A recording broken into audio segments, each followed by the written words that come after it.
ஹரஹர சங்கர ஜெய ஜெய சங்கர பெரியவா திருப்பாதம் சரணம். நம்ம மட்டும்தான் இவ்வளோ கஷ்டப்படுறோம், இதுலேருந்து மீண்டே வர முடியலையேன்னு சொல்லி தினம் தினம் மனசாலையும் உடம்பாலையும் வேதனை அனுபவிக்கக்கூடியவங்களா இருந்தீங்க அப்படின்னா உனக்கு நான் இருக்கேன், நீ ஏன் கவலைப்படுற, இதை மட்டும் செஞ்சு ஒரு நொடியில் உன் கஷ்டத்தை தீர்த்து வைப்பேன் அப்படின்னு சொல்லி பெரியவா சொல்லியிருக்கிறாங்க. ஒரு கைவிடப்பட்ட, அதாவது நம்மளை விட மோசமான நிலைமையில, ஒருவேளை சாப்பாட்டுக்கே ரொம்ப கஷ்டப்படக்கூடிய பிச்சை எடுக்காத நிலையில இருந்த ஒரு பக்தருக்கு பெரியவா பண்ண ஒரு அதிசயத்தையும், நாம என்ன செஞ்சா அதை விட பெரிய பெரிய அதிசயம் நம்ம வாழ்க்கையில நடக்குங்கிறதையும் தான் இந்த பதிவில் பார்க்க போறோம். 100% பெரியவாவை நம்பி செய்கிறவங்க யாரா இருந்தாலும், எப்பேற்பட்ட துயரத்திலையும் கஷ்டத்திலையும் கண்ணீர்லையும் இருந்தாலும் நீங்க இதை ஒரு தடவை செஞ்சாலே உங்க வாழ்க்கையை மாற்றும். இதுக்கு உதாரணம் நானே இருக்கிறேன். நம்பிக்கையோட நான் சொல்ற இந்த வழிபாடையும் சரி, இந்த பிரார்த்தனையும் சரி, இந்த பெரியவாவோட விஷயத்தையும் பண்ணுங்க, 100% உங்களுக்கு பலன் தரும். அது என்ன அப்படிங்கிறத இந்த பதிவில் டீட்டெயிலாக பார்க்கலாம். வாங்க பதிவுக்குள்ள போகலாம். நிச்சயமா இந்த பதிவு உங்களுக்கு ரொம்ப ஆத்மார்த்தமாகவும் கண்ணீரை வர வைக்கக்கூடியதாக இருக்கும். நான் ஏற்கனவே இந்த பதிவை சொல்லியிருந்தா கூட நிறைய பேர் என்கிட்ட என் கஷ்டம் இவ்வளோ பெருசு, என்னோட துயரம் இவ்வளோ பெருசு, என்னோட வருத்தம் இவ்வளோ பெருசு அப்படின்னு சொல்கிறாங்க. அவங்க எல்லாருக்குமே பெரியவாவை நம்பினா வாழ்க்கையில் மீண்டு வர முடியாத விஷயத்துலேருந்து மீண்டு வர முடியும் அப்படிங்கிறத மீண்டும் ஞாபகப்படுத்துறதா தான் இந்த பதிவை நான் திரும்பவும் சொல்கிறேன். இந்த பதிவு எங்கேருந்து எடுக்கப்பட்டிருக்கு அப்படின்னா, ஸ்ரீ மும்பை விஜயன் சுவாமிகள் இருக்காங்க இல்லையா, அவங்களோட சொற்பொழிவுலேருந்து எடுக்கப்பட்டது. அதாவது மும்பையில் விஜயன் சுவாமி இருந்த சமயம் அவங்களோட வாழ்க்கையில் நடந்த ஒரு பலரால் நம்ப முடியாத, பலருக்கு மிகப்பெரிய ஆச்சரியத்தை கொடுக்கக்கூடிய ஒரு அனுபவத்தை, அதுவும் பெரியவாவோட அனுபவத்தை சொல்லியிருக்காங்க. இதை பண்ணுறதால நம்ம வாழ்க்கை எந்த அளவுக்கு மாறுங்கிறதையும் சொல்லியிருக்கிறாங்க. அவங்க கொல்கத்தாவில் பயணிகள் கப்பல் வர்றப்ப ஒரு நண்பரை பார்க்கறதுக்காக துறைமுகத்துக்கு போயிருக்காரு. கப்பல் வர்றதுக்கு 2 மணி நேரம் தாமதம் ஆகும் அப்படின்னு தெரிஞ்சதும் அவருக்காக காத்திருக்கலான்னு முடிவு பண்ணி என்ன பண்ணுறாரு, அங்கே ரோட்டோரமாக இருக்கிற ஒரு சின்ன ஹோட்டல், அந்த பெஞ்சில் போய் உட்கார்றாரு. அது ஒரு சின்ன ஹோட்டல், ரொம்ப கூட்டம் அதிகம், வரவங்க போகிறவங்க ரொம்ப பரபரப்பாக இயங்கிட்டு இருக்கு. அவரோட பார்வை எதர்ச்சியாக என்ன பண்ணுது அப்படின்னா, அந்த கல்லாப்பெட்டியில் உட்காந்துருப்பார் இல்லையா ஓனர் பெஞ்சில், அவர் மேலே விழுது. பார்த்தா பொதுவாக அவரை பார்க்குறப்ப கல்லாப்பட்டி தெரிஞ்சாலும் அவருக்கு பின்னாடி ரொம்ப பரிச்சயமான ஒரு ஃபோட்டோ இருக்கிறத பார்க்குறாரு. பார்த்தா இவருக்கு ஒரு ஆச்சரியம் என்ன அப்படின்னா, அது காஞ்சி மகா சுவாமிகளோட ஃபோட்டோ.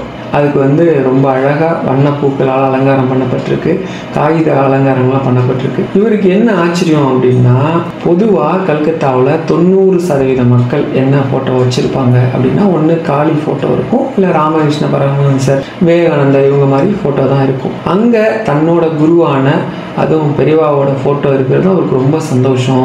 மெதுவாக எழுந்து போய் கல்லாப்பட்டியில் இருக்கிறவர்கிட்ட இந்த படத்தை காட்டி இது யாரு அப்படின்னு கேட்குறாரு. ரொம்ப ஆச்சரியமாக அதுங்க அவர்கிட்டேருந்து பதில் வருது. என்ன அப்படின்னா, இவர் எங்களோட தாக்கூர்ஜி, இவர் தான் எங்கள் தாக்கூர்ஜின்னு ரொம்ப பரவசமாக ஒரு பக்தி பெருக்கெடுத்து ஓடுற அந்த நிலையில் அவர் சொல்கிறார். இவருக்கு ஒரே ஆச்சரியம், இவர் யார், ஏன் இவர் ஃபோட்டோ வச்சுருக்கீங்க, இவரை பற்றி கொஞ்சம் சொல்லுங்களேன் அப்படிங்கிற மாதிரி கேட்டதும் அதுக்காகவே அவர் காத்துக்கிட்டு இருந்த மாதிரி என்ன பண்ணுறாரு, ரொம்ப ரொம்ப சந்தோஷமாக பெரியவாவை பற்றி, தன்னோட அனுபவங்களை பற்றி ஒன்று சொல்கிறார். அவர் சொல்கிற ஒரு விஷயமும் கேட்க கேட்க இந்த காதில் தேன் பாயுதுன்னு சொல்லுவோம் பார்த்தீங்களா, அப்படி ரொம்ப ஆச்சரியமாகவும் பக்தி பெருக்க அப்படியே ஒரு உணர்ச்சி பூர்வமாக அவ்வளோ விஷயங்கள் சொல்கிறார். இடையில இவர் என்ன பண்ணுறாருன்னா, இவருக்கு எதுவுமே தெரியாத மாதிரி அப்படியே 1-2 விஷயத்த சொல்ல அவர் அப்படியே இவர் ஆச்சரியமாக பார்க்குறாரு. இடையில பேச்சை நிறுத்திட்டு, அப்போ நீங்கள் இவரை பற்றி நல்லா தெரிஞ்சு வச்சுருக்கீங்க, தெரிஞ்சுக்கிட்டு என்கிட்ட கேட்குறீங்களா அப்படின்னு சொல்லிட்டு அந்த கள்ளம் கப்படம் இல்லாத அந்த பெரியவா மேலே வச்சிருக்க அந்த பக்தி பெருக்கெடுப்பு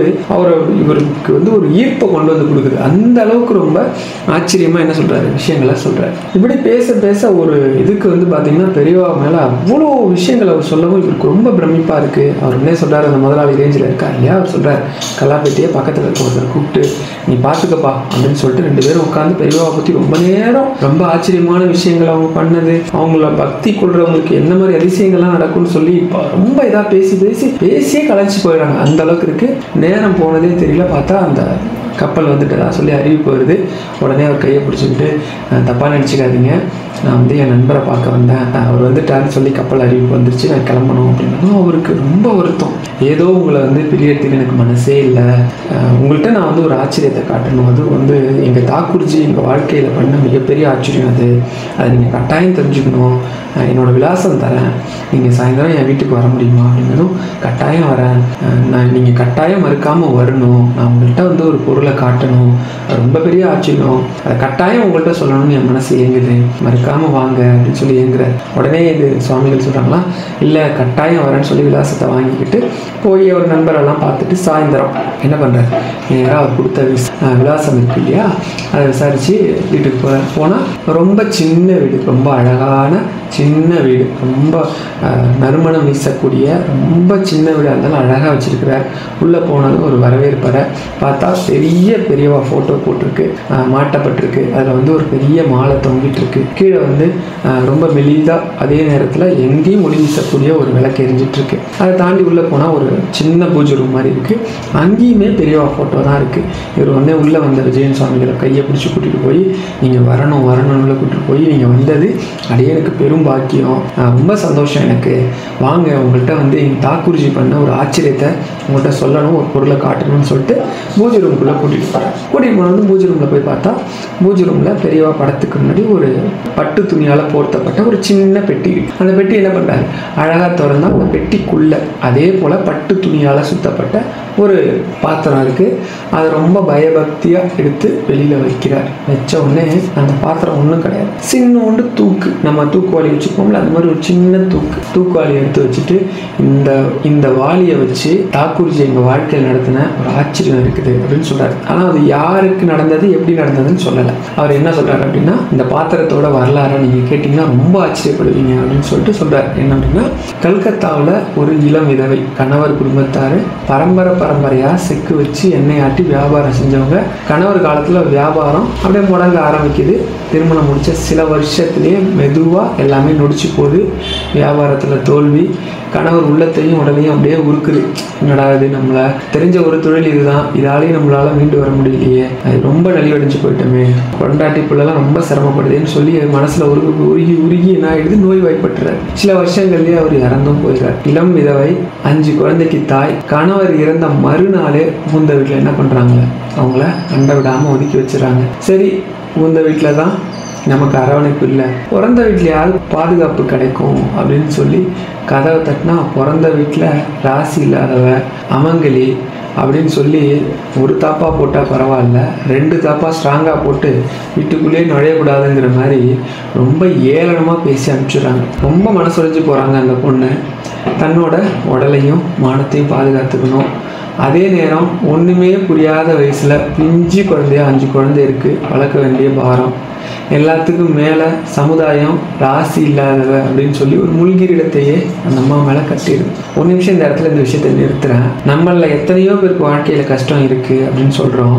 ஆனால் ஒரு நிமிஷம் நம்ம அந்த அம்மா நிலைமையில இருந்து பார்க்கலாம். நான் சொல்கிறது வந்து 1940கள் இல்லைன்னா 70களில் நடந்திருக்கலாம், 40லேருந்து 70க்குள்ள. அப்போல்லாம் ஒரு விதவை வந்து வெளியில் வந்து இப்போ இருக்கிற மாதிரி வந்துட முடியாது.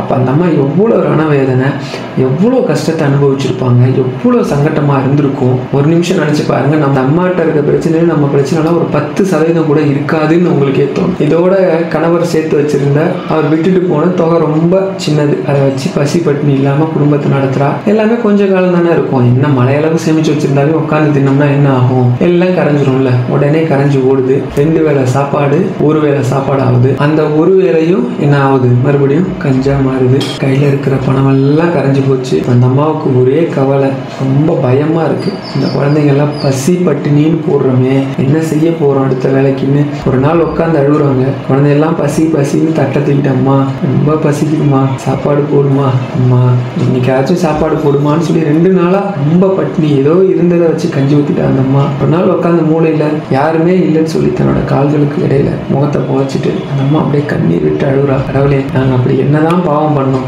ஏன் எங்களுக்கு இந்த மாதிரி நிலைமை, நாங்க வந்து வாழக்கூட தகுதி இல்லாதவங்களா இருக்கலாம், ஒருவேளை சோத்துக்கு கூடமா தகுதி இல்லாதவங்கன்னு சொல்லி அந்த அம்மா கண்ணீர் விட்டு அழுறாங்க. சரி, இதுக்கு மேல நம்ம பொறுமையாக இருந்தால் வேலைக்கு ஆகாது, நம்ம குழந்தைங்க நல்லபடியாக வளர்க்கணும்னு சொல்லிட்டு அந்த அம்மா குப்பை பொறுக்கன்னு முடிவு பண்ணுறாங்க. அலுவலகமாக ஏறி செதறி கிடக்கிற காகிதம் இருக்கு இல்லையா, அதெல்லாம் பொறுக்கி கொண்டு வந்து இந்த பேப்பர்லாம் வாங்குற கடை இருக்குங்க, நம்ம சொல்கிறோம்ல காயெல்லாம் கடை, அந்த மாதிரி கடையில் போட்டு அதில் கிடைக்கிற வருமானத்தை வச்சு ஒருவேளை கஞ்சாவது குடிக்கணும்னு சொல்லி முடிவு பண்ணி அதையே பண்ணுறாங்க. குழந்தைங்களுக்கு ஒருவேளை கஞ்சாவது ஊற்றுறாங்க. அது போக இந்த துறைமுகம் பக்கத்தில் தான் ஹார்பர் இருக்கு இல்லையா, அதனால வாகனத்துலேருந்து விழுற அந்த நெல், அரிசி, கோதுமை இந்த மாதிரி கிடைக்கிற அது சதறி போய் கொட்டும்ல, அதெல்லாம் வந்து பெருசாக எடுக்க மாட்டாங்க. பெரிய பெரிய மூட்டை ஏற்றுறவங்க இதை பற்றி என்ன பெருசாக கண்டுக்க மாட்டாங்க இல்லையா. அந்த மாதிரி தானியங்கள் எல்லாம் பொறிக்கிட்டு வந்து அப்பப்போ கஞ்சிக்கு இடையில குழந்தைங்களுக்கு முடிஞ்ச அளவுக்கு இன்னும் கொஞ்சம் சாப்பாடு கொடுக்குறாங்க. ஆனால் எப்படியோ 5 பிள்ளையும் கரை சேர்க்கணும் அப்படின்னு சொல்லி கவலை தினமும் அவங்களுக்கு வாட்டி வரைக்கும். நமக்காவது கடன்காரன் பிரச்சனை, மற்ற பிரச்சனை, அந்த அம்மாவுக்கு சாப்பாடே பிரச்சனை. இது போராயத்துக்கு இருக்கிற வீடு உழுவுது. மழையானா ரொம்ப சிரமம். குழந்தையெல்லாம் மற்றவங்கெல்லாம் ஏதோ விதவிதமாக சாப்பிட்றத பார்த்து ஏங்குவோம், அம்மாட்ட வந்து கேட்கும், செஞ்சு தரேன்னு சொல்றதை தவிர அவள்கிட்ட வேற எதுவுமே கிடையாது. வார்த்தைகளை தவிர அந்த குழந்தைங்களுக்கு கொடுக்க அந்த அம்மாவுக்கு ஒன்றுமே இல்லை. இருந்தாலும் அந்த அம்மா அதை பற்றிலாம் ஒன்றும் நினச்சிக்கிறது இல்லை. ஆனால் தன் குழந்தைங்களை எப்படியாவது கரை சேர்த்துடணும் அப்படிங்கிற அந்த பரிதாப நிலையில் அந்த குடும்பமே வாடிக்கிட்டு இருக்கு. அந்த அம்மாவோட கணவர் இறந்து 5 வருஷம் ஆயிடுச்சு. இந்த நிலையில தான் மகாபெரிவா கல்கத்தாவில் முகாமிட்டு இருக்காங்க. அவரை தரிசனம் பண்ணா பல பேரோட பல பிரச்சனை தீர்ந்துட்டு இருக்கு சொல்லி என்ன பண்றாங்க, இந்த அம்மா காகிதம் பொறுக்க போற இடத்துல சிலர் வந்து பிரமிப்போட பக்தியோட பேச பேச இது இந்த அம்மா காதுல விழுது. அவங்களுக்கும் அவங்க சொல்ற அந்த தாக்கூர்ஜி, அவங்க என்ன சொல்றாங்கன்னா, தாக்கூர்ஜி வந்திருக்கிறாரு, இந்த மாதிரி என் குடும்ப கஷ்டத்தை போய் சொன்னேன், உடனே இந்த மாதிரி ஒன்று பண்ண சொன்னாரு, உடனே என் பிரச்சனை தீர்ந்து போச்சு, சந்தோஷமா இருக்குன்னு ஒவ்வொருத்தரும் பேசிக்கிறாங்க. ஏதோ ஒருத்தர் 2 பேர்னா பரவாயில்ல. இந்த மாதிரி எங்கெல்லாம் பேப்பர் பொறுக்கிறாங்களோ, எங்கெல்லாம் பேப்பர் பொறி கொண்டு வியாபாரம் பண்றாங்களோ அங்கெல்லாம் தினமும் ஒரு 2-3 பேராவது பெரியவாவை பத்தி அவங்களோட பெருமைகளை பத்தி பேசினாலும் இந்த அம்மாவுக்கு ரொம்ப சந்தோஷம். எப்படியாவது அவங்க சொல்ற அந்த தாக்கூர்ஜியை நம்ம பார்த்துடணுன்ற ஒரு எண்ணம் வந்துருச்சு. மகானை தரிசனம் பண்ணிட்டோம் அப்படின்னா நம்ம பிரச்சனை எப்படியாவது தீந்துரும் அப்படின்னு சொல்லி என்ன பண்றாங்க, தினமும் நினைக்கிறாங்க. ஒரு நாள் தூங்க போறப்ப முடிவு பண்றாங்க, மறுநாள் எப்படியாச்சும் நம்ம தாக்கூர்ஜியை போய் பார்த்துடணும் அப்படின்னு சொல்லிட்டு மறுநாள் காலையில் எழுந்துச்சு ஸ்நானம் முடிச்சுட்டு கையில ஒரு காலி எண்ணெய் தூக்கு இருக்கு இல்லையா, நம்ம வச்சிருக்கோம், அந்த தூக்கு எடுத்துக்கிட்டு பெரியவா முகாமிட்டு இருக்க இடத்துக்கு போறாங்க. அவங்க என்ன நினைச்சிட்டு போறாங்க அப்படின்னா, ரொம்ப சுலபமா சந்திச்சு ஆசி வாங்கிடலான்னு நினைச்சுக்கிட்டு அந்த கூட்டத்துக்குள்ள போறாங்க. போனவங்களுக்கு தான் தெரியுது கூட்டம் 1 கிலோமீட்டர் தூரத்துக்கு நிக்குது. வரவங்க போறவங்க எல்லாம் இவங்க கூட்டத்துல கடைசியில தான் நிக்கிறாங்க. இவங்களை ரொம்ப ஏளனமா பாக்குறாங்க. ஏன் அப்படின்னா அப்பதான் அந்த அம்மாவுக்கு புரியுது, அவங்க இருந்ததே ஒரே ஒரு சேலை, அதுவும் பல இடத்துல கிழிஞ்சிருக்கு, தையல் போட்டு ஒட்டு போட்டு என்ன கலர்ல இருந்தது அந்த சேலைன்னு தெரியாத அளவுக்கு அந்த சேலை ஒரு கலர்ல இருக்கு. அது போதாததுக்கு இவங்க வந்து எண்ணெய் செக்கு வச்சு ஆட்டினவங்க, அந்த குடும்பத்திலேருந்து வந்தவங்கன்னு சொல்றதுக்கு துளி கூட பொருத்தமில்லாத எங்கும் முடி பறக்கக்கூடிய கேசம், அதாவது ஒரு சொட்டு எண்ணெய் இல்லாத பரட்ட தலை. ஒரு பொண்ணுன்னா எப்படி இருக்கணுமோ அப்படி இல்லாத ஒரு நிலை. ரொம்ப ஒரு மாதிரி வெயில்ல வந்தது களைச்சி போய் வேர்வை ஸ்மெல்லு. அதுவும் இல்லாம பக்கத்துல இருக்கவங்கலாம் இவங்களோட பரிதாப நிலையை பார்த்து, ஏன் இவெல்லாம் இங்க வரணும், இவெல்லாம் வரலன்னா பெரியவா என்ன ஏங்கிட்டா இருக்காரு, இவள் நம்ம நிற்கிற கூட்டத்தில் நிற்கிறதால நமக்கே ரொம்ப சங்கடம், இந்த மாதிரி யாரெல்லாம் யார் இங்கே வர சொன்னா அப்படின்னு சொல்லி ரொம்ப குத்தி பேசுறது, காயப்படுத்தி பேசுறது. இதை கேட்டு கொஞ்சம் கொஞ்சமாக கூட்டத்தை நெருங்கலாம்னு நினைச்ச அந்த அம்மா கூட்டத்திலேருந்து கொஞ்சம் கொஞ்சமாக விலகி வெளியில் வந்து நிற்கிறாங்க. எப்படியாச்சும் அந்த தாக்கூர்ஜியை பார்த்து நம்மளோட கஷ்டத்தை சொன்னால், ஒரு பொட்டு சொன்னால் போதும், அவர் தீர்த்துருவாரு அப்படின்ற நம்பிக்கை மட்டும் இருக்குது. எப்படி நடந்தாலும் நம்ம வந்து தாக்கூர்ஜியை பார்க்காம போகக்கூடாதுங்கிற வைராக்கியம் மனசில் அப்படியே இருக்குது. எப்படியாச்சும் இந்த கூட்டம் கொஞ்சமாவது குறையும், நம்ம வந்து எப்படியாச்சும் தாக்கூர்ஜியை பார்த்து தரிசனம் பண்ணிடலாம் அப்படின்னு ரொம்ப ஆவலாக காத்துக்கிட்டு இருக்காங்க. ஆனால் கூட்டம் வந்து குறைஞ்ச பாடே இல்லை. மக்கள் கூட்டம் குறுகிட்டே போகுது, நேரம் அப்படியே ஓடிக்கிட்டே இருக்கு. மனசுல தன் வாழ்க்கையில் நடந்த அத்தனை சம்பவமும் வந்து போகுது. தன் வாழ்க்கை சம்பவங்களால கண்ணும் சரி மனசும் அப்படியே பொங்கி வருத்தத்தில் அப்படியே நிலகுலைஞ்சு போறாங்க. தன்னோட நிலையை புரிஞ்சுக்கிட்ட அவங்க தாக்கூர்ஜியை பக்கத்துல போய் ஆசீர்வாதம் வாங்கணும், அவங்கள்ட்ட சொல்லணுங்கிற எண்ணத்தை கைவிட்டுறாங்க. அவங்க தூரத்துல இருந்தாவது தரிசனம் பண்ணிட்டா போதும், தன்னோட வாழ்க்கை மாறும் அப்படின்னு சொல்லி பரிபூர்ணமா நம்புறாங்க. கூட்டத்தை விட்டு தள்ளி ஒடுங்கி நின்னவங்க தாக்கூர்ஜி இருக்கிற இடத்த மட்டும் கண் எடுக்காம விலகாம அப்படியே பார்த்துக்கிட்டே இருக்காங்க. மணி வந்து 1 மணி நேரம் 2 மணி நேரம் இல்லை, 5 மணி நேரம் காத்துட்டு இருக்காங்க. இன்னும் பெரியவாளோட தூர தரிசனம் கூட அவங்களுக்கு கிடைக்கல. ஆனால் பெரியவாளை பார்த்துடணும் அப்படிங்கிற எண்ணம் மட்டும் அவங்கள விட்டு போகவே இல்லை. இதை உள்முகமாக உணர்ந்த அந்த கருணையே வடிவான தெய்வம் பக்கத்தில் இருந்த உதவியாளரை அழைச்சி ஒரு குறிப்பை சொல்லி அவள்கிட்ட இருக்கிற அந்த பாத்திரத்தை வாங்கிட்டு வர சொல்கிறாங்க. உதவியாளர் நேராக வந்து இந்த அம்மாவை பார்த்து, உன் கையில் இருக்கிற பாத்திரத்தை பெரியவா தாக்கூர்ஜி வாங்கிட்டு வர சொல்கிறாங்க அப்படின்னு சொல்லி வாங்கிட்டு போகிறாரு. தாக்கூர்ஜி எப்படியும் நம்மளை உள்முகமாக பார்த்துட்டாரு. கண்டிப்பாக நம்மளோட விஷயம் அவருக்கு தெரிஞ்சிருக்கும். ஆனால் ஒரே ஒரு தடவை அவரோட தரிசனம் கிடைக்குமான்னு உள்ள அப்படியே ஏங்குது. இந்த உதவியாளர் இருக்கார்ல, இவர் போகிற பாதை கூட்டம் 2 பக்கமும் வரிசை நிற்குது இல்லையா, கொஞ்சம் இவர் போகும்போது விலகிட்டே போகுது. இந்த இடைவெளியாவது தாக்கூர்ஜியை பார்த்துடலாம் அப்படின்னு சொல்லி பார்க்குறாங்க. அந்த ஒரு நொடி எல்லா கூட்டமும் விலகுன மாதிரியும் இப்படியே பெரியவாவை ரொம்ப பக்கத்தில் பார்த்த மாதிரி ஒரு பரவச நிலை. ஒரு 10 செகண்ட் அந்த கூட்டமெல்லாம் விலகி அந்த உதவியாளர் போன நேரம் பெரியவா அவங்களுக்கு கண்ணில் காட்சியாக தெரியுறாங்க. மனசார பெரியவாட்ட என்ன பண்ணுறாங்க, கண்ணீர் பெருக்க தன்னோட நிலைய மனசுக்குள்ளேயே சொல்கிறாங்க. தாக்கூர்ஜி தான் முன்னாடி இருந்த பாத்திரத்தில் தன்னோட கமண்டலத்தில் இருந்து ஏதோ கொஞ்சம் தண்ணியை ஊற்றுற மாதிரி அவங்களுக்கு தெரியுது. கூட்டம் மறைக்க இந்த தரிசனமே போதும், இதே திருப்தி நமக்கு அப்படின்னு சொல்லி ரொம்ப திருப்தி அடைஞ்சிடறாங்க. உதவியாளர் கொண்டு வந்த அந்த பாத்திரத்தை வாங்கி தன்னோட சேலை தலைப்பில் அப்படியே மடிப்பீச்சியாக வாங்கிக்கிட்ட நம்ம என்ன பண்ணுறாங்க, ரொம்ப பவித்திரமாக அதை நினச்சிட்டு தன்னோடு அணைச்சிக்கிட்டு கண்ணீர் மல்க அப்படியே நன்றி சொல்லிட்டு அவங்க உடலும் உள்ளமும் ரொம்ப ஆனந்தமாக பரவசமாக பட கால்களில் வந்து லேசாக கூட தள்ளாடாமல் அருகில் இருந்த லேசத்தில் சாஞ்சிக்கிட்டு கண்ணை மூடி ரொம்ப பரவச நிலையில் இருக்கிறாங்க. மகாபெரிவாவோட வார்த்தை ரொம்ப இடிமுடக்கமாக அவங்களுக்கு கேட்குது. பரவாயில்ல, இத்தனை நேரம் காத்திருந்தியே, உண்மையிலேயே நீ ரொம்ப பொறுமைசாலி தான் அப்படின்னு சொல்கிறது அந்த பொண்ணோட காதலை கேட்குது. தாக்கூர்ஜி, நான் பொறுமைசாலி இல்லை, எத்தனையோ மக்கள் உங்ககிட்ட ஆசீர்வாதம் வாங்குறதுக்கும் உங்களோட அனுகிரகத்தை பெறத்துக்கும் காத்துட்ருக்காங்க. வந்த அத்தனை பேரும் பல மணி நேரமாக இடைவிடாது ஆசி தந்து கருணை மழை கொஞ்சிட்டு இருக்க நீங்கள் எங்கேயோ நின்றுட்டு இருந்த இந்த விதவைக்கும் அல்லவா அனுகிரகம் காட்டினீங்க. என் காத்திருப்பில் கூட ஒரு சுயநலம் இருக்குது.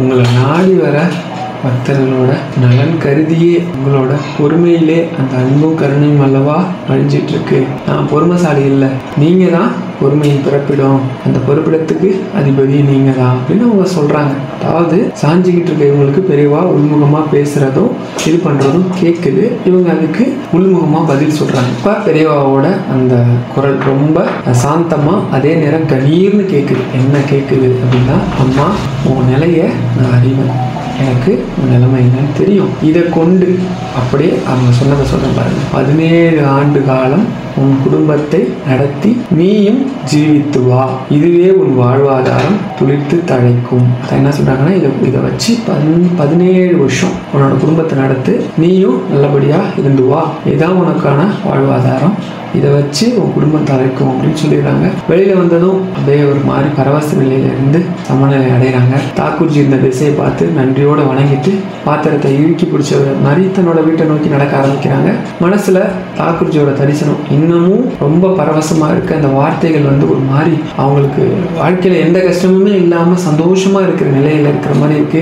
5 கிலோமீட்டருக்கு மேல நடந்து வந்திருக்காங்க, களைப்பே தெரியல. பரவச நிலைக்கு பின்னாடி இந்த உலகமே அவங்களுக்கு புதுசா இருக்கிற மாதிரி தெரியுது. மனசு அழுத்திக்கிட்டு இருந்த பாரமும் மற்றவங்களாம் அவங்களுக்கு ஒரு பேர் வச்சாங்கல்ல, பட்டம் வச்சாங்க, அதெல்லாம் எதுவுமே இருந்த மாதிரியே தெரியல. தாக்கூர்ஜி தரிசனமே கிடைச்சிருச்சு. அவரோட ஆசீர்வாதம், அந்த வாசி இருக்கு இல்லையா, அந்த ஆசையான வார்த்தைகளை கேட்டுட்டோம். இனி நமக்கு குடும்பத்துக்கும் ஒன்றும் கிடையாது, எல்லாம் அவரோட ஆசீர்வாதப்படி நடக்கும் அப்படின்னு சொல்லி ரொம்ப அழகா மகிழ்ச்சியோட வீடு வந்து சேர்றாங்க. தான் கொண்டு வந்த இந்த பாத்திரத்தை தாக்கூர்ஜி பிரசாதமா கொடுத்த அந்த நீர் இருக்கு இல்லையா, அந்த பாத்திரம் முழுசையும் அவங்க கொண்டு போனாங்கள ஒரு பாத்திரம், அதுல தாக்கூர்ஜி பிரசாதமா ஒரு நீர் கொடுத்தாங்க இல்லையா, அதாவது கமண்டலத்துல இருந்து ஏதோ தண்ணி ஊற்றுனாங்கல்ல, அந்த பாத்திரம் முழுசுமே சுமார் 1.5 லிட்டர் அப்படியே நிரம்பி இருக்கிறத பாக்குறாங்க. அதை வேற பாத்திரத்துக்கு நிரப்பலான்னு நினைச்சு மற்ற ஒரு பாத்திரத்துல ஊத்துறாங்க, இன்னொரு பாத்திரத்துல ஊத்துறாங்க. ஊத்துற பொழுதுதான் அவங்களுக்கு ஒரு அதிசயம் தெரியுது. அவங்க கண்ணை அவங்களாலேயே நம்ப முடியல. அவங்க கொண்டு போன பாத்திரத்துல பிரசாத நீர், அதாவது பெரியவா தன்னோட கமண்டலத்திலேருந்து ஏதோ கொஞ்சம் தீர்த்தம் விட்ட மாதிரி தானே இருந்துச்சு இல்லையா. ஆனா இவங்க கொண்டு போன பாத்திரம் ஃபுல்லா அது நிறைஞ்சிருந்தது இல்லை. இதை வேற பாத்திரத்துக்கு மாத்திரத்துக்காக ஊத்தும் போதுதான் பாக்குறாங்க அந்த பாத்திரம் ஃபுல்லா அது எண்ணெயா வழிஞ்சிருக்கு. வழிஞ்சது மட்டும் இல்லாம வழிஞ்சுக்கிட்டே இருக்கு. நடக்கிற ஆச்சரியத்தை அவங்களால நம்பவே முடியல. தாக்குறிச்சி பிரசாதமா கொடுத்த தண்ணி, இந்த தண்ணி எப்படி வழிகிற எண்ணெயா ஆச்சு அப்படின்னு சொல்லி ஒரு மாதிரி அப்படியே ஆச்சரியத்துல உறைஞ்சு போய் தாக்குறிச்சி அப்படின்னு வாய் தன்னறியாம முணுமுணுக்கிறாங்க. உள்ள ரொம்ப ஆச்சரியத்திலையும் சந்தோஷத்திலையும் இருக்கிறாங்க. மகா பெரியவாவோட ஆசையான அந்த வார்த்தைகள் அப்பதான் அவங்க மனசுல மறுபடியும் கேட்குது. இதை கொண்டு 17 வருஷம் உன் குடும்பத்தை நடத்தி நீயும் ஜீவித்துவான்னு சொன்னாங்களே, ஓஹோ இதுதான் அதுக்கான அர்த்தமா? இப்பதான் அதுக்கான அர்த்தம் உங்களுக்கு புரியுது. பட்டு போன தன்னோட குலத்தொழிலான எண்ணெய் வியாபாரத்தை தாக்குறிச்சி மறுபடியும் துளுக்க வச்சிருக்கிறாங்கன்னு புரிஞ்சுக்கிறாங்க.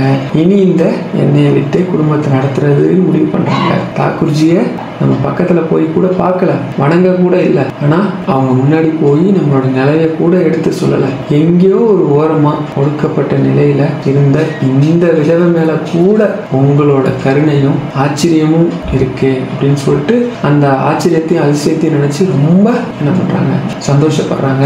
தாக்குறிச்சியை நினைச்சு இது வரைக்கும் அவங்க ஒரு முறை கூட தாக்குறிச்சி பத்தி கேள்விப்பட்டது கூட இல்லை, உங்களை தொழுதது கூட இல்லை. ஆனா எத்தனை பெரிய கருணையை புரிஞ்சிருக்கீங்க அப்படின்னு ரொம்ப அதை நினைச்சு அப்படியே அவங்களுக்கு உள்ள பூரிச்சு போகுது. தாக்குறிச்சி உங்களுக்கு எப்படி நன்றி சொல்லுவேன் அப்படின்னு தெரியாம தன்னறியாம கண் கலங்குறாங்க. அப்படியே அந்த துக்கம் சந்தோஷமா மாறுது, ஆச்சரியமாகுது. அப்படியே அழுகையிலே தன்னோட துக்கம் எல்லாம் கலைஞ்சு போகுது. மனசு ஃபுல்லா தாக்குறிச்சி அவரோட ஆசீர்வாதம் தான் இருக்குது. அந்த அதிசயமான பாத்திரத்தை ஒரு பெட்டியில வச்சு என்ன பண்றாங்க, பூட்டுறாங்க. பாத்திரத்தோட ரகசியத்தையும் வச்சு பூட்டுறதுன்னு முடிவு பண்ணிட்டாங்க. மறுநாள் காலையில் ஸ்நானம் பண்ணிட்டு பெட்டியிலேருந்து தாக்குறிச்சியோட ஆசீர்வாதம் பண்ணி கொடுத்த அந்த பாத்திரம் இருக்கு இல்லையா, அதை எடுத்து வெளியில் வச்சு இந்த வார்த்தையை, அதாவது இந்த உலகம் எல்லாம் எதை சொல்லி அவளை மனம் துன்புறுத்தினச்சோ வருத்தப்பட வச்சுதோ எந்த பட்டம் கொடுத்ததோ, அதாவது வியாதியஸ்தி ராசி இல்லாதவ அப்படின்னு சொல்லி இந்த ஜனமெல்லாம் வெறுத்து ஒதுக்குச்சு இல்லை, அதை சொல்லியே அதுதான் அவங்களுக்கு குரு மந்திரம். புதுவாழ்வு தந்த தாக்குருவே அப்படின்னு சொல்லி என்ன சொல்றாங்க, என்ன சொல்லி பிரார்த்தனை பண்றாங்கன்னா, ஒவ்வொரு நாளும் இந்த வார்த்தையை சொல்றாங்க. ஜனங்கள் எல்லாம் வியாதியஸ்தி அப்படின்னு சொல்லி என்னை வெறுத்தது, என்னை சுகப்படுத்தி புதுவாழ்வு தந்த தாக்குருவே என் மனம் பொருக பிரார்த்திக்கிறேன். இதுதான் சொல்றாங்க. என்னன்னா, என்ன ராசி இல்லாதவன் இந்த உலகம்லாம் சொல்லிச்சு, என்னை சுகப்படுத்தி புதுவாழ்வு தந்த குருவே இதை மட்டும்தான் சொல்றாங்க. சொல்லி மனமுருகி பிரார்த்திக்கிறாங்க. அதுவே அவங்களோட குரு மந்திரமா ஆகுது. அதை சொல்லி முடிச்ச உடனே அந்த கமண்டலம் இருக்கு இல்லையா, அந்த தூக்கு கமண்டலத்திலேருந்து தண்ணி ஊற்றுனாங்களே, அந்த தூக்கு நிறைய அளவுக்கு எண்ணெய் வருது. அதை எடுத்து மற்ற ஒரு குடத்துல ஊத்துறாங்க. ஊத்திட்டு கொஞ்சம் நேரம் கழிச்சு பார்த்தா அந்த குடம் நிறைய எண்ணெய் வந்துடும். உடனே அந்த எண்ணெய் தூக்க வச்சு பெட்டியில வச்சு பூட்டிட்டு அக்கம் பக்கத்துல இருக்கவங்களுக்கு இந்த விஷயம் தெரியக்கூடாது அப்படின்னு சொல்லிட்டு ஒரு 3 மைலுக்கு அப்பால இருக்கிற கிராமங்களுக்கு எடுத்துட்டு போய் தன்னோட குருநாத கருணையால கிடைச்ச இந்த எண்ணெயை வியாபாரம் பண்ணி அதுல கிடைக்கிற பணத்தை வச்சு வருவாயை வச்சு தன்னோட குடும்பத்தோட ஜீவனத்தை பார்த்துக்கிறாங்க. அது தன்னோட குடும்பத்துக்கு தேவையான போதுமான பணமாகவும் எல்லாமாகவும் இருக்கு. தாக்குறிச்சியை மறவாம நன்றி சொல்லிட்டு இருக்காங்க.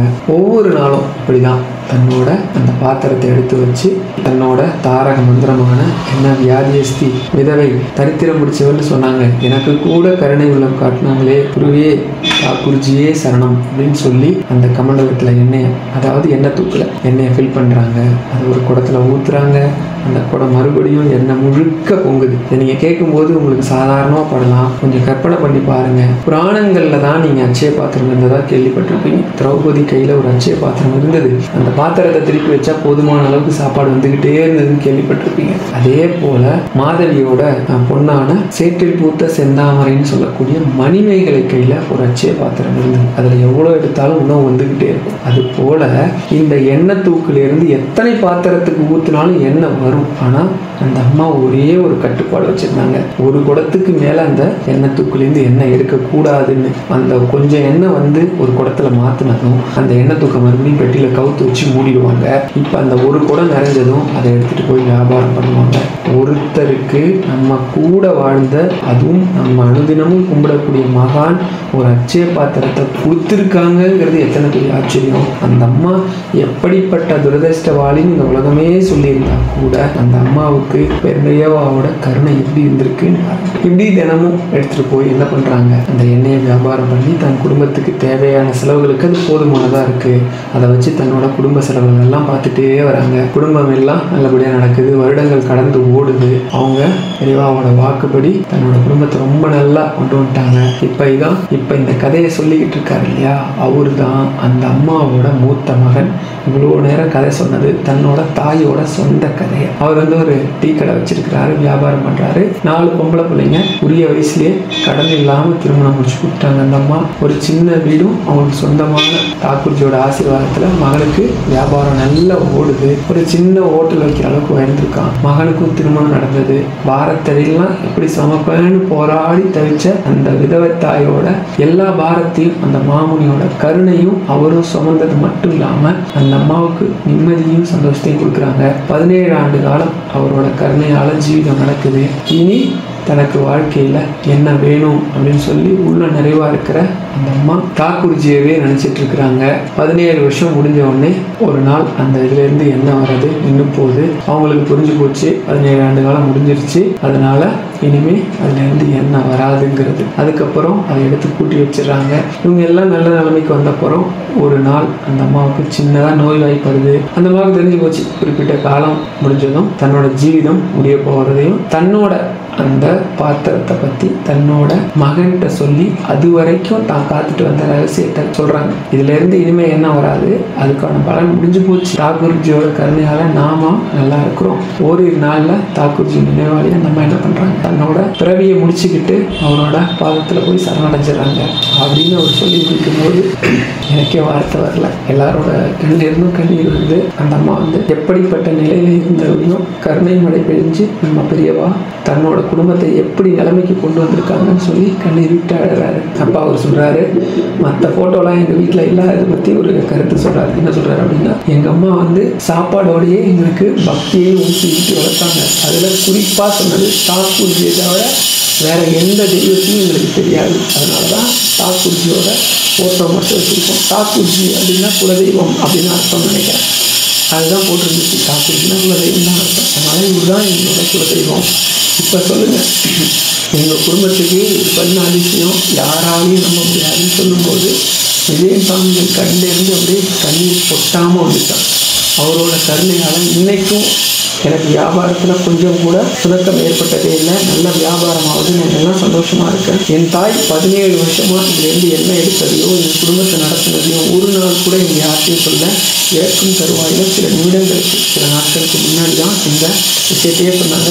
கருணையே வடிவான தன்னோட தாக்கூர்ஜியை நேரில் தரிசனம் பண்ணுற பாக்கியத்தை கிடைச்சி எனக்கு போய் பார்த்தேன். அதுக்கப்புறம் நிறைய விஷயங்கள் எனக்கு வாழ்க்கையில் நடந்தது. எங்களோட குடும்பம் ரொம்ப பட்டு போன நிலையில் இருந்தது. எங்கள் குலத்தொழிலான அந்த எண்ணெய் வியாபாரத்தை பண்ணியே அது எங்கள் குடும்பத்தை தடைக்க வச்சாரு. அந்த தாய்க்கு கிடைச்ச அமுத சுரபியை வறுமை நிலையிலையும் உபயோகம் செய்யாமல் எவ்வளோ கட்டுப்பாடோட தினமும் ஒன்றுன்னு எடுத்திருக்கிறாங்க.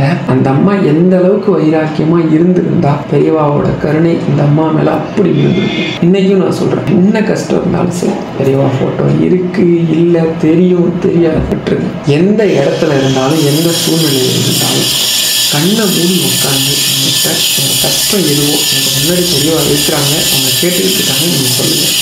பெரியவா சரணம், பெரியவா சரணம், பெரியவா சரணம் சொல்லிட்டு முடிஞ்சால் சந்திரசேகரேந்திர சத்குரு அக்ஷரபாமாலின்னு சொல்லிட்டு பெரியவா நான் இந்த கட்டத்தில் ரொம்ப அவதிப்படுறேன், இதை தீர்த்து வைங்கன்னு சொல்லுங்க. ஒரே வாரத்துக்குள்ள அந்த பிரச்சனை தீரும். அது மலையளவு கஷ்டமாக இருந்தாலும் சரி. நீங்கள் இன்னைக்கு சொல்கிறீங்க, நம்மளோட தெய்வத்துக்கிட்ட சொல்லிட்டோம், நம்ம தெய்வம் அந்த பிரச்சனையை காது கொடுத்து கேட்டுக்கிட்டு இருக்கு, அந்த பிரச்சனை தீர்ந்துடும் அப்படின்னு நம்பி ஒரு காலையிலையோ மதியமோ சாயந்தரமோ எந்த நேரமாக இருந்தாலும் கண்ணை மூடி உட்காந்து பெரியவா முன்னாடி உட்காந்துருக்கிறதா நினச்சிக்கோங்க.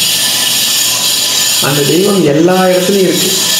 நினைக்கிறனாலும் அங்கே இருக்கும் இல்லையா? எப்படி ராமநாமம் சொன்னால் ஆஞ்சநேயர் அங்கே இருப்பாரோ அதே மாதிரி கஷ்டம் அப்படின்னு நினச்சி மனசார நினைக்கிறவங்க முன்னாடி பெரியவாக இருப்பாங்க. இந்த நொடி கூட நீங்கள் அதை கேட்டுட்டு இருக்கும்போது கூட பெரியவா உங்கள் பக்கத்தில் இருக்கலாம். சரிங்களா? நீங்கள் வந்து கண்ணை மூடி பெரியவா சரணம், பெரியவா சரணம், பெரியவா சரணம், பெரியவா சரணம், பெரியவா உங்களை சரணடைஞ்சிட்டேன், உங்களை விட்டால் என்னை காப்பாற்ற ஆளே கிடையாது, நீங்கள் தான் என்னை காப்பாற்றணும் இந்த பிரச்சனையில இருந்துன்னு சொல்லி ஒரு 7 நாள் தொடர்ந்து விடாமல் பெரியவாக்கிட்ட உங்கள் கஷ்டத்தை சொல்லி தீரணும்னு கேளுங்க.